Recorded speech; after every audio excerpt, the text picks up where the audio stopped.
Hi, I'm Tom King. I'm the founder of Toolkit.law, and we're joined again by board certified immigration attorney and family law attorney here in the United States.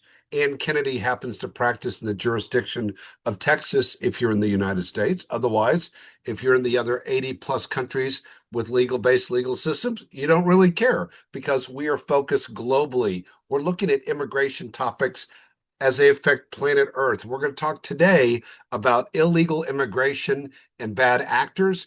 And can you tell them your web address and just a 30-second summary of your immigration experience? This is lawyerkennedy.com. And I am a 20-year practitioner of immigration law. I am board certified in immigration and nationality law in Texas. My office is in Texas, but immigration is a national practice. So I do and have had cases that are all over the United States, but in America. Okay, so what we're going to do is I'm going to share the screen now. Double click. Here we go. So what we're talking about here, not here, but here, illegal immigration and bad actors. We're going to spend about 7.5 minutes per column. Everybody follow along with the help sheet packet that you find on toolkit.law. Let's talk about bad actors, human traffickers, or as you or some other expert said, people who financially profit off people's immoral suffering. Let's talk about human traffickers. What do we need to know about human traffickers when it comes to immigration, Ann? First thing that you need to know is honestly the immigrant, right? The person who might be your client that you're concerned with will often have been the victim of extreme trauma. I mean, trauma that they experienced in their home country, and then in the process of moving from one place to another, right? I mean, if you're talking about human traffickers that are the coyotes that run people over the border illegally for profit, I mean, they are there to make money. And there have been many cases that I have had where the coyotes commit harm. And the word coyote, for those who aren't aware, is what we use in immigration law to describe somebody who gets paid to run, somebody from one country, for example, Mexico, over the border and put them in Texas or Arizona or one of the border states. And very often, the coyote's job ends with they've made it across the border and they just turn them loose. I mean, sometimes in the desert with no provisions, right? And leave them on their own. And then there have been several cases that I have had where the coyotes demand ransom money from the client's family, right? And if you don't give it to me, then we are going to commit actual violence and harm. Sometimes it's physical, sometimes it's sexual. I mean, it can be extremely emotional, but they will commit harm if they're not given additional money. So there's a real risk in the human trafficking element. And then, human trafficking also comes in another form where it's forced trafficking, right? I mean, there's the trafficking that's through a coyote, and then there's forced trafficking where you have instances, most often women and children being used or exploited, very often with a sexual abuse element and connotation to that. So, that's a very bad problem that it's very common to see in immigration cases. Let's talk about forced labor and how trauma can often be involved in this. Oh, yeah. I mean, actually, 20 years ago, one of my very first cases involved a really nice gentleman who was from India, and he had been charged $10,000 to come and work over in, a company in Louisiana on the border, right? Well, he paid the money. They got him there. They trafficked him. He was basically kind of being an indentured servant. But when he got there was no job available for him, actually. So he was left on his own. But, one of the things that the U.S. government and our immigration laws in the U.S. are designed to do is to make sure that we are not importing slave labor, right? I mean, one of the things that you have to do as an immigration lawyer who really specializes in immigration law or focuses on employment-based immigration visas is make sure that your client, who's a company, is actually paying a fair wage. So it's very common that you're required to go to the Department of Labor and get a prevailing wage determination and then prove that you're paying a salary that's commensurate with what an American might be paid for that position. I've had the, I don't want to use the word privilege, but I've had the opportunity to have a friend who shared with me that they had been trafficked and what they had gone through and the trauma that that person still deals with today, 20 years later, after the horrendous experience that person went through. How can you be involved in immigration law and not train yourself for dealing with traumatic events and what clients are going through? I mean, there's actually several layers of trauma. I mean, the first trauma comes with, what the client actually experienced. The second trauma often comes in their process of coming to the United States. I mean, for example, if they are intercepted by immigration officials at the border, sometimes they're nice, sometimes they're not, right? And a trauma response is really to shut down. And then when they go into the court proceeding, like an immigration court, where I deal often, the government isn't nice. The immigration judge isn't nice. And so you have a client who may not be able to relay their story and maybe didn't trust the government officials to tell their story, at the beginning. And then they're being cross-examined for having basically had a very normal trauma response. So as a lawyer, the first job is to try and build that trust, to get the client to tell their story, and then to be a buffer and try and give a forum and an understanding for why they may say something now to the judge that happened to them that they didn't say when they first came into the country. And that is really a big challenge in immigration law in the United States. So let's talk about reporting and protection mechanisms. Okay. In general, probably the one that springs to mind the most for me is something, we have a federal statute in the United States called the Violence Against Women Act, right? And it's not limited just to women, but that's the name of the statute. I And think it it's called, basically, isn't it called VAWA? yes, it's abbreviated, right? It's abbreviated VAWA, and it stands for the Violence Against Women Act, right? And so it is probably one of the biggest source for protection. It basically will allow a victim of abuse that's been suffered at the hands of a U.S. citizen, or legal permanent resident, to have an avenue to adjust status not tied to their abuser. The other one that you have on here is basically different categories of visas. You have on here a T visa. There's also an S visa and a U visa. A T visa is a trafficking victim visa, right? So if somebody's been trafficked, they can come in and they can seek shelter and protection under U.S. immigration laws for that. There's also an S visa and a U visa. A U visa is for somebody who's been the victim of a crime, right? I mean, if you come into the United States and you've been a victim of a crime and you are actually a material witness in a crime, like for example, I had a client who, suffered an aggravated assault with a deadly weapon, and the perpetrator of that assault was ultimately convicted and went to jail for 5 years. She was able to obtain legal status because she was a necessary informant.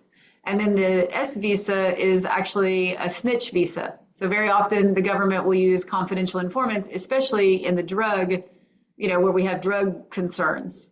Absolutely. We've got about 3 minutes left Oh, to do okay. these last four boxes in the green column. Okay. All right. So the online recruitment and grooming, I mean, that's a real problem, especially with immigrants, where you have unsophisticated populace and you have a very poor populace. And so, and honestly, the laws in other countries may not protect children as handily as, the United States protects them. Same holds true for the sexual exploitation.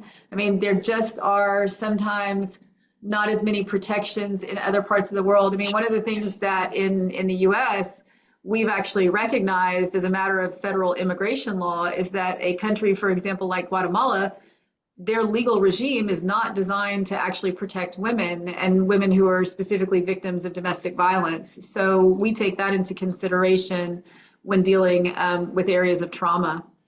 But the transit camp abuses, I mean, that kind of really goes back more, I think, to the dangers of having a coyote, how that can go awry. And,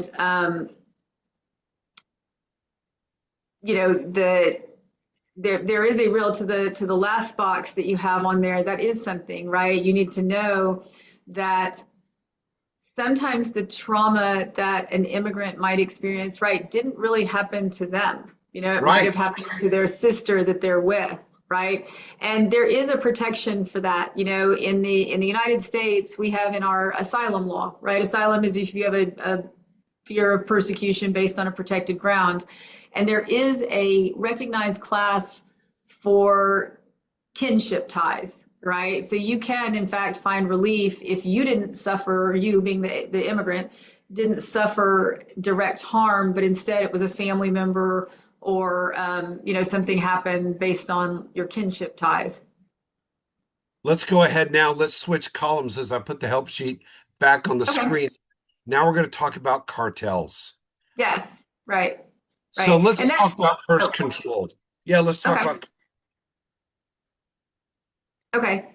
So, the control of the migration routes, I mean, this is not to turn the CLE political, right? But there is right now in the current times a concentrated effort to try and shut down the avenues. I mean, cartels are gangs that actually function these days almost like corporations, right? I mean, the evolution of the cartel I mean, it has really evolved, right? There has been an evolution in there and how they function. And so the cartels are very sophisticated and they absolutely terrorize. I mean, they cut people's legs off, they cut their hands off, they punish. I mean, they rule with an iron fist.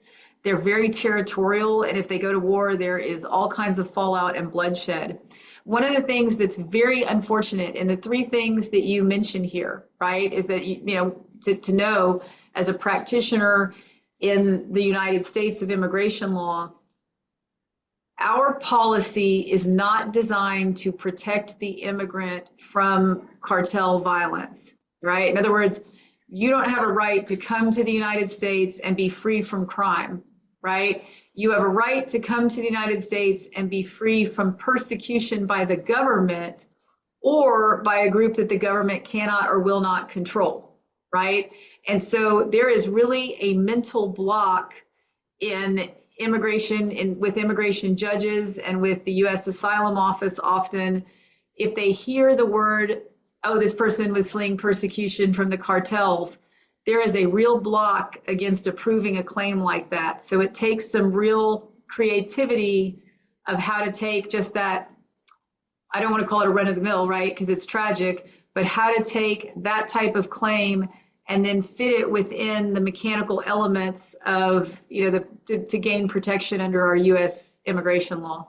And now many cartels have been designated terroristic organizations. Does that change the strategy at all for an immigration legal professional? Yes and no. I mean, the reality is actually the number of people, right? If the United States gives wholesale asylum protection to fleeing gang persecution or fleeing a terroristic organization, the fear is that there will be millions and millions and millions of people coming to our border, right?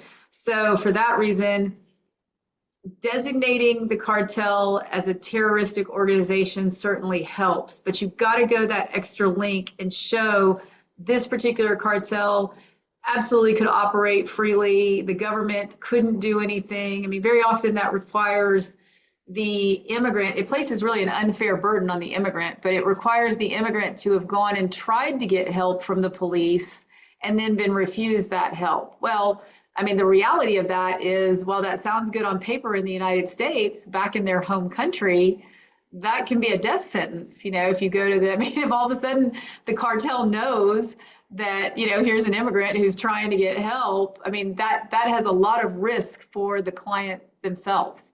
So, Let's you know, talk about recruitment and the ongoing risk if somebody goes back. yeah, recruitment has been a huge legal battle for many years in asylum law. right? An asylum is basically you're granting a right as a person fleeing persecution in their home country. And there have been many cases that have said, hey, I'm fleeing persecution because the gang is trying to recruit me, right? The gang is burning my house down. The gang is shooting up my house. The gang is kidnapping my family members. The gang is, doing all of these bad things to me. But again, as I mentioned earlier, that's not good enough in our current legal framework. Instead, you've got to link it to the gang doing these things, which you have to prove, and then you've got to show that the government did nothing or the government sanctioned the game. In many countries, the governments, and I'll give Libya as an example, right? Libya has basically no organized government whatsoever, and absolutely uses the various militias and groups to be the police force, often terroristically, of the populace. So, Libya is a case that's fairly easy to get asylum from. I'm not going to say easy, but, that's one that's kind of clear for the government. But the Central American gang cases can be very difficult. So let's talk about identifying coercion versus complicity. What did you mean by this? Oh, yes. Okay. So this is something that actually is getting a lot of attention right now in immigration law, right? There is a requirement that you basically have to have clean hands, right? If you're going to come to the United States, and it isn't just in deportation proceedings, right? But this is if you're actually just coming to the United States, you entered legally, you want to change from a tourist to have a green card, you will be asked a series of questions. And one of them is, hey, have you ever been a member of a terrorist organization, right? Or have you ever been, we actually have some somewhat outdated forms, but have you ever been a communist? Well, I mean, the reality is, sure, I have. I mean, if I'm from China, I've been a member of the Communist Party, right? So you have to be very careful that your claim isn't ultimately denied if you yourself were found to be complicit rather than coerced. So let's talk about. I'm reading about the surveillance and control that some migrants are tagged with wristbands or tracked with phones to ensure cartel control. What do we need to know about that as legal professionals? You need to know that that's true, right? I mean, it is the problem.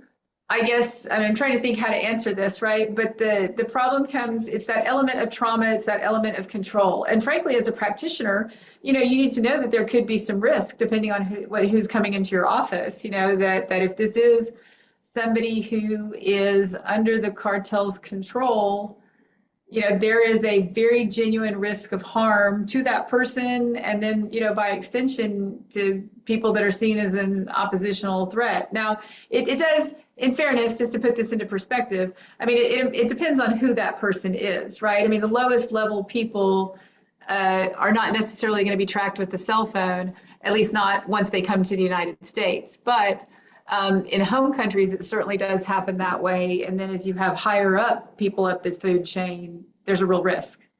I did have what we think was a legitimate cartel threat against me when handling a case about 8 years ago. Do you have any story you wish to share?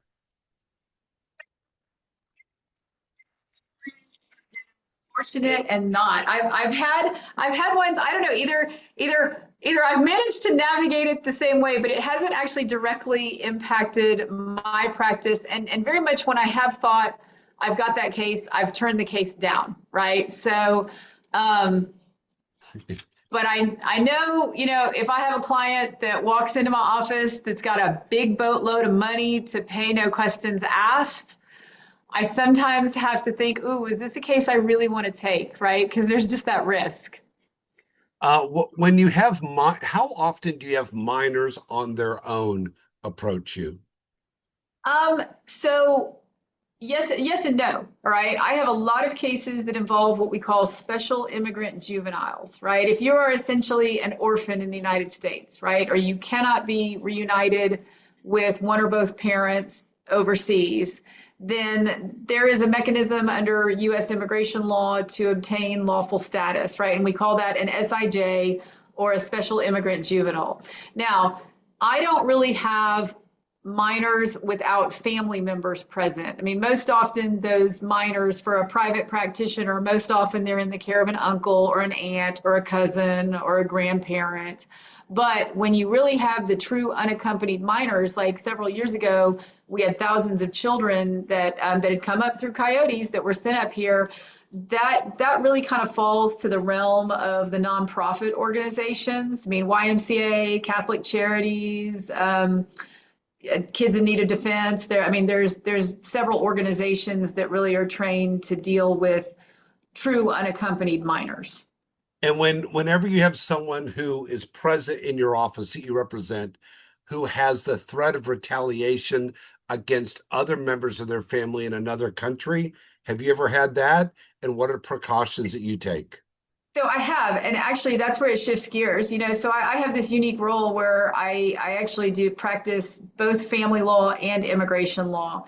And so, you know, very often the remedy you can go to family court and get, you know, injunctions, restraining orders, a child can be put onto the protection, the no-fly list essentially, right? So that if somebody goes to the airport, tries to scan their passport, that child will be assisted. You had asked on kind of along in that line, you had asked about if I had memorable cases. And as I was kind of thinking about it in the last, I mean, maybe 15 years ago, I did have a case where one parent, both parents were sent to federal jail for drug trafficking for the cartels, right? And so they had two children that were 4 and 5 who now were in the possession of the grandparents, right? And that was actually a pretty seamless, I mean, interestingly enough, it was not hard for me to help the grandparents obtain legal status and obtain, custody of the children. And of course, mom and dad were over in federal jail, and they were more or less in agreement with everything. But while there was a clear cartel connection, I was fortunate, right? So that was a case I wasn't, the cartel didn't care about the drug mules, minor children that were going with the grandparents, right? So that is for practitioners out there. Don't be afraid, I mean, if to take a case and help a child if there's if there's an element of drug trafficking. Unless the grandparents are part of the cartel. Right. No, these grandparents weren't part of the cartel. They were just nice grandparents that were, living in Texas. It's like they say, are you a terrorist? No. Would you tell me if you're a terrorist? Of course not. Yeah. Okay, let's now go to the second half of the help sheet. Let's talk about sometimes, and it can be from the source country or the target country where they're wanting to go to. Let's talk about law enforcement considerations regarding immigration cases. We have an agency called ICE, right, which is Immigration Customs Enforcement, right? So they're the immigration police. And there has been a lot of furor, but I will be honest and say the people that work for ICE are actually good people. All right. Now sometimes they are not. I mean, they are mean, right? They are not tender and loving. And right now there are directives to go and find, people that have committed crimes and round them up and send them out. But in general, our immigration agents are good people in America. All right. So I will say that. From the other side of the fence, right? I mean, you have good police officers everywhere in the world, and you have bad police officers everywhere in the world, right? And the United States, which does value due process, is set up to where we have internal affairs, right? I mean, if you have a cop and the police officer does something bad, there's an internal affairs mechanism and a review mechanism, right? And it has its problems depending on who you talk to, but we have that mechanism. Sometimes in other countries, there isn't even a mechanism for that, right? It's very much a system of bribery, a system of corruption.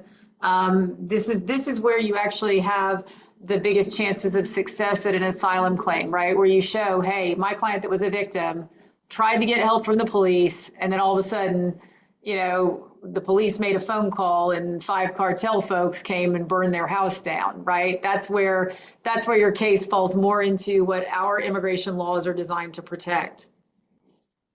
In fact, you'll know the same place in Mexico I'm about to talk about in Piedras Negras, you and I both have a friend that's a medical Yeah. professional over there. And I remember speaking to that medical professional. I said, "How come the cartels don't go after your hospital or your medical practice?" He said, "Well, two things. Number one, the cartels have a rule that we never want to go after doctors because we may need one. But secondly, as you move closer to the microphone, and because your microphone is so directional, the second thing he said was also the cartels are the police department. And they Yes. tell us as long as we stay in our lane, as long as we let them, as long as we let the police murder and child traffic and do drugs, they'll keep the cartels out of our business for our day-to-day things, which is just organizational, structural, governmental corruption, you know, disguised as the good guys." Cartels function like a corporation. The same holds true in Cancun. Why is it safe to go to Cancun? Because I hey, don't, there's I one don't go there's to one Cancun. cart. Well, I'll give Cancun. I mean, why are tourists not really bothered in Cancun? And by and large, they're really not. But because there's one cartel that controls the area and controls the police, and they've got their territory. And when you have problems, or when you read on the news about, somebody drove by in a speedboat and shot up a bunch of people, it's often related internally to a cartel struggle, right? So, yeah. Okay, let's talk about arbitrary detention or torture. So that absolutely is a risk in foreign countries, right? I mean, we don't have that in the United States, despite, despite current, I want to stay away from politics, right? But our legal system is designed to prevent that. I mean, we have a whole thing called habeas corpus, which is where, hey, if you're holding me without notice, without cause, I have a right to be presented before a judge of some kind and tell me why I'm being held, right? And if not, then let me go. Um, that is not the case in many countries. Or, well, sorry, that is not the case in some other countries in the world. All right. In many other countries, you can be picked up off the street, locked up, and basically made to wait for years. And that actually is a special. I talked about asylum, but there's something else called the Convention Against Torture, right? In order to seek asylum in the United States, you have to have a structured elemental claim. You have to have experienced past persecution on a protected ground, right? You never have to have any kind of reason for having been tortured, right? Or I guess to say it another way, you always are able to find protection in the United States from being tortured. So, for You don't, example, you don't get to use the torture exception? yeah, yeah. I mean, to give an example from the news, Navalny, right, the Russian dissident that was, that died in prison. We don't have that here in the United States, right? He would have been able to come over and make a claim under CAT like that, right? But unfortunately, his release could not be secured before, he died in prison in Russia. So let's talk about retaliation against whistleblowers. We have an entire area of the law in the United States that is designed to protect whistleblowers. I mean, we have, several whistleblower protection laws. Over in other countries, I mean, I'll be candid. I'm not as familiar, with the legal framework, so I can't speak other than just to say, hey, that is something that your client is very often going to have a fear of. I mean, again, clients that come to my office, unfortunately for me, either have never been to the police because they know that that's just going to result in, a death threat or worse, right? I mean, actual action taken on that threat, or they've gone and it hasn't panned out, and now, they are being not protected as a whistleblower. Okay. We've got about 6 minutes left. We're going to jump to the last column. People can read the other columns, the other boxes that we weren't able to cover. So we're finishing up on immigration, illegal immigration, and bad actors. Let's talk about these other concerns, scammers and false agents. Yes, I mean, in the case that I mentioned earlier, where nice gentleman had paid $10,000 to be deposited in Louisiana on promise of a job where the company had no idea for him. There are horrible employment visa schemes that go on where the immigrant is charged an exorbitant fee, and it's just all a fake and a scam. And unfortunately, with a lot of times with immigrants, you have an unsophisticated populace that doesn't know that isn't savvy, right? Or doesn't know certainly how things work in the United States. So that can be a real risk. The one thing that kind of spurred a thought with me that you mentioned earlier is there can be the trauma from leaving their country, but also the trauma of coming to this country Yeah. and not speaking the language, not understanding the culture, maybe being a completely different religion. And you've got like three or four major things that form the framework of who you are. And you get here and um, to deal with all that on top of maybe you got kids with you and there's no job and you don't have home, a place to go. There are so many things. Like I think Ann, I know because you were in Australia while I was in Pakistan, and we were sending messages to each other on Facebook. And I was sitting there in Pakistan thinking, I know English is the official language, but if I had to live here as a Christian, I hear the Muslim call to prayer 5 times a day. There's 4 or 5 other languages that people speak, and everybody speaks at least 3 of them, except for me. What would it be like here for me to live here and no air conditioning in most of the houses with the same type of heat that we experience in Houston? How would I put up with that? How would I survive? Right. And, and I'm a person with means, fairly sophisticated, and not everybody has those resources. And it really hit me how I hadn't really put much thought into the trauma. We think when they get to the United States, it's a big sigh of relief. It could be the exact opposite, right? 100% right. I mean, I had a client. Well, I guess at that point they weren't really a client because I was still kind of before I really was practicing. But I Mm. had a gentleman that had been a corporate lawyer in Bosnia before the conflict, and he had had to drug his children and smuggle them out to escape the war, right? And this had been a man of prominent means and a corporate general counsel, and he'd come penniless to a refuge center in central Ohio and had actually trained himself to use AutoCAD.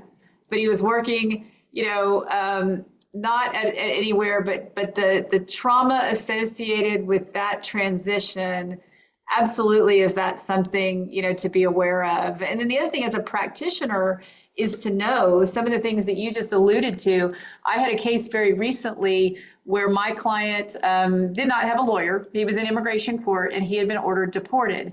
And he had been ordered deported because his immigration proceedings were conducted in Arabic, but the language that he spoke was not actually conventional Arabic. It was a dialect that was specific to an East African country. And it had like a whole, special name.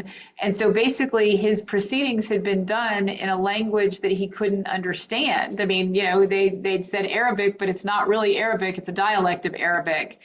And so that case is pending on appeal because I went back and said, hey, look, you're entitled to be able to at least understand what's going on. But it can be something that the practitioner needs to be aware of, is make sure that the language. I mean, if you have a client from Guatemala, make sure that Spanish isn't their language. I mean, it might not be Spanish that they speak. It might be, a dialect, an Indian dialect that's down there. So, Oh, it's like when I went to Costa Rica and I spoke my Spanish. They said, we don't speak Mexican, we speak Spanish. yeah, that's right, exactly. And those are things to know. And honestly, as a practitioner, sometimes it can be very much a challenge and an expense to try and secure translation. So we've got about 3 minutes left to cover Okay. these last boxes. Let's talk about debt bondage and repayment demands. I mean, I don't want to say like, oh, my initial, that's stock and trade, right? I mean, I have had several cases over the years where I had one that was horrific, right? The family paid money for the coyote to bring, a family member over. The coyote at the border said, "Hey, I want more money." And the family didn't have it to pay. And so the woman was brought inside and physically assaulted, sexually assaulted, left for dead in a field, and it was egregious and horrible. And it was the ability to get help in the United States was not there at that time for this woman. They sent her back. They took care of her and tended her, but she was not able to obtain immigration relief, relief from deportation on the basis, this sort of goes back to the point of having to be an actor with clean hands, right? I mean, the fact that the coyote had tried to extort money from her family in the United States was not sufficient to grant her protection. And practitioners need to know that, if their clients do go with coyotes, I mean, this is one reason why, hey, don't go with coyotes, right? But if you do, instead pursue legal, immigration. Because if you do, there is a real risk that, your loved one or the client's loved one may end up, or you may end up being ransomed for additional monies. Spend about 20 to 30 seconds on each of these last five boxes. All right, so give me the top one, right? This fear of repatriation, right? Absolutely. That's a big fight, right? The government, one thing you need to know, actually, this is really important, all right? A lot of times I have clients who will come to my office, they'll want to make an asylum claim, and then they want to go visit their home country. No, if you do that, right, if you do that, the border guys at the airport will ask you, well, wait a minute, you're an asylee, right? You claimed you were afraid to go back to, Sri Lanka or wherever, and now you just are going abroad, and they can stop you at the border and basically initiate removal proceedings saying, hey, things have changed. You're no longer, afraid of doing that. So that is something that you have to fight in court often or wherever in the arena with the U.S. Asylum Office to show a fear of repatriation. And then you have to be very careful if you actually make a visit back home. And that's Okay. very hard. And that's very hard for a client to understand, in my office sometimes. Discrimination based on race, ethnicity, or caste. That's kind of what I was talking about, where asylum, fear-based claims, protection on fear-based claims, you have to show a protected ground. And that's basically three of the elements that would be in a protected ground. Let's see, abandonment in remote areas. I kind of talked about that. That's a real risk of coming across the border. And then disease and medical neglect. That is actually a difficult, first of all, that will absolutely cause trauma, right? However, whether that finds empathy or sympathy within our US laws is something that remains to be seen. I mean, unfortunately, it would have to rise to the level of a deliberate failure. I mean, I actually have had a successful asylum claim from Venezuela a few years ago on the basis that I had a client with cancer, and because she was seen as a political dissident, she was denied access to any cancer drugs, and I was successful in finding her relief in the United States. And then misinformation about legal rights, sure. I mean, that happens all the time. Immigrants think one thing, they don't think one thing. Actually, the funniest thing that I have is whenever I ask a client, have you ever been arrested? Right? And first of all, if they had to stop and think about it, then I'm like, okay. And then secondly, I can't tell you the number of times they say, oh, no, only for misdemeanors. Only for misdemeanors, right? And I do have to say, hey, listen, let's go through, let's walk through. Have you ever been put in handcuffs, right? Has the police ever come for any reason, for any purpose, right? Because one of the dangers, and I think, Reed might have interviewed with this, but one of the dangers is you have to be honest. You have to, if you get caught in a lie, your entire case or an immigrant's entire case can fall apart. It's just like a family law case. The question I Yes. always say is,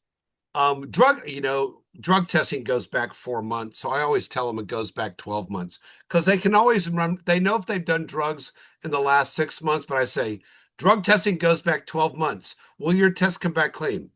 And then right when they look up and to the right and they go, you pretty much got your answer, right? Right. Ann, it's been great to talk to you again. This is Attorney Ann Kennedy, board certified immigration attorney and family law attorney here in the United States. The topic today has been immigration, specifically illegal immigration and bad actors. You'll see Ann's contact information both on the help sheet and on this presentation. Thank you very much. Thank you, Tom.